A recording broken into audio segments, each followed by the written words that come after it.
क्या आप जानते हैं मेघनाथ का कटा सिर जोर जोर से क्यों हंसने लगा? जब लक्ष्मण ने मेघनाथ का सर राम के सामने रख दिया तब राम ने कहा, इस सिर को संभाल कर रखो और मेघनाथ की भुजा को उसकी पत्नी सुलोचना के पास भेज दो। सुलोचना को विश्वास नहीं हुआ कि उसके पति मर चुके हैं। सुलोचना रावण के पास गई और पति का सिर मांगा। रावण ने कहा, 4 घड़ी रुको, मैं मेघनाथ का सिर लाता हूँ। सुलोचना ने रावण की बात नहीं मानी और राम के पास चली गई। राम ने उसका दुख सुना और कहा, मैं तुम्हारे पति को जिंदा कर देता हूँ। सुलोचना ने मना कर दिया और कहा, मैं सिर्फ उनका सर चाहती हूँ ताकि मैं सती हो सकूं। राम के कहने पर सुग्रीव मेघनाथ का सर ले आया, पर उनके दिमाग में यह चल रहा था कि मेघनाथ के कटे हाथ ने लक्ष्मण की प्रशंसा कैसे की। सुग्रीव ने कहा, मैं तभी विश्वास करूंगा जब यह सर हंसेगा। सुलोचना ने सर से कहा, स्वामी जल्दी हंसिए वरना लोग विश्वास नहीं करेंगे। और मेघनाथ का सर जोर जोर से हंसने लगा।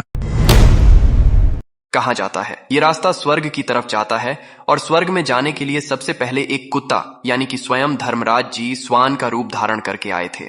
उनके पीछे युधिष्ठिर जी और उनके पीछे भीम, अर्जुन, नकुल, सहदेव ये सब जा रहे थे। लेकिन इस सफर में सबसे पहले द्रौपदी की मृत्यु हुई क्योंकि वह सिर्फ अर्जुन से ही प्यार करती थी। उसके बाद सहदेव की मृत्यु हुई क्योंकि उन्हें अपने ज्ञान पर बहुत घमंड था। इसके बाद नकुल और अर्जुन की मृत्यु हुई और उसके बाद भीम भी मारा गया क्योंकि भीम को अपने बाहुबल पर बहुत घमंड था। सतोपंथ वह स्थान है जहां पर भीम की मृत्यु हुई थी। ज्यादातर यात्री यहीं से वापस लौट जाते हैं। यहाँ से 2 किलोमीटर आगे ही स्वर्ग रोहिणी है जिसका रास्ता बहुत ही कठिन है। माना जाता है कि स्वर्ग रोहिणी से केवल युधिष्ठिर ही अपने कुत्ते के साथ स्वर्ग जा सके थे। यहाँ पर मौजूद सीढ़ियां सीधा स्वर्ग की ओर जाती है। दोस्तों, आप में से यहाँ पर कौन कौन गया है और कौन कौन जाना चाहता है?